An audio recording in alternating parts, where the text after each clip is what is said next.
Hello दोस्तों, मेरा नाम है जयप्रकाश और आप सुन रहे हैं रीडर्स जर्नी। आज हम जिस जातक कथा के बारे में सुनेंगे उसका नाम है गदर्भ पन्ना जातक। बोधिसत्व कवि राजा के सलाहकार थे। 7 साल के लड़के के रूप में वो पहले से ही अतुलनीय रूप से बुद्धिमान थे और राजा वैद्य ने उसे सलाहकार के रूप में नियुक्त करने का इरादा रखते हुए उसे महल में आमंत्रित किया। जब बोधिसत्व एक शानदार रथ में शहर की ओर यात्रा कर रहे थे तो उन्होंने सड़क के किनारे एक नर गधे को देखा और एक मजबूत आदमी का मुंह बंद कर दिया, उसे एक थैले में डाल दिया और उसे अपने कंधे पर महल में ले गए।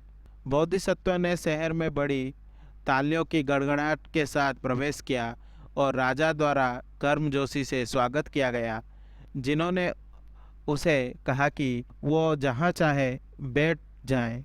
बोधिसत्व ने अपने पिता की ओर देखा, जो निर्देश के अनुसार खड़े हुए और बोले, बुद्धिमान पुत्र, मेरा आसन ग्रहण करो। उसने ऐसा ही किया और राजा के चारों सलाहकार जोर से हंसे और चिल्लाए, ये लड़का बुद्धिमान के रूप में प्रशंसित है। कोई अंधा मूर्ख ही अपने पिता का इस प्रकार अपमान करेगा। बोधिसत्व के व्यवहार से राजा वैद्य स्पष्ट रूप से परेशान थे।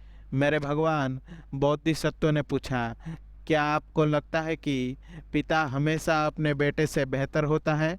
राजा ने हाँ में उत्तर दिया। तो बोधिसत्व ने गधे को छोड़ दिया और राजा से उसका मूल्य पूछा। ज़्यादा से ज़्यादा 8 सिक्के, उसने जवाब दिया। तब बोधिसत्व ने इस गधे और एक शुद्ध नस्ल के घोड़े से पैदा हुए खच्चर की कीमत पूछी। ये अनमोल होगा। इसी प्रकार बोधिसत्व ने राजा के इस कथन का खंडन किया कि पिता हमेशा संतान से बेहतर होता है, और इससे राजा फिर खुश हुआ। फिर इस बिंदु को समझाने के लिए बोधिसत्व ने उपहास किया, यदि आप अभी भी मानते हैं कि पिता हमेशा पुत्र से बेहतर होता है तो मेरे बजाय मेरे पिता को अपना सलाहकार के रूप में नियुक्त करें। कमरा प्रशंसा और तालियों की गड़गड़ाहट से गूंज उठा।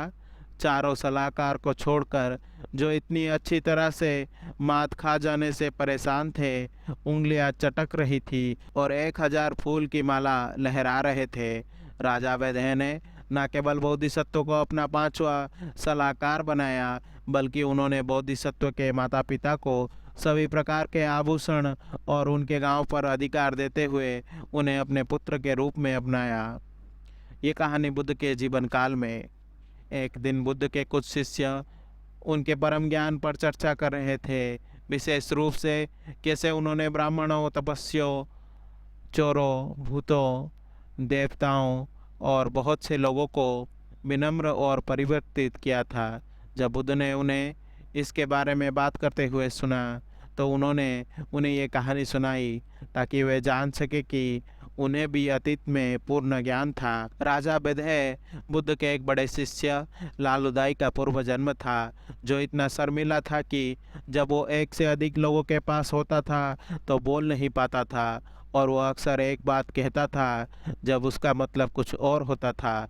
राजा के मुख्य सलाहकार सक्का के पहले जन्म थे, एक जैन जो बुद्ध के शिष्य बन गए थे, और अन्य 3 सलाहकार बुद्ध का सम्मान करने वाले 3 तपस्वी पोथापदा, अम्बथा और पेलिटिका के पहले जन्म थे। आशा करता हूँ कि आपको ये जातक कथा अच्छी लगी होगी। अगर आपको मेरी वीडियो पसंद आई तो इसे लाइक करें और शेयर करें, और ऐसे वीडियोस देखने के लिए मेरे चैनल को सब्सक्राइब करें।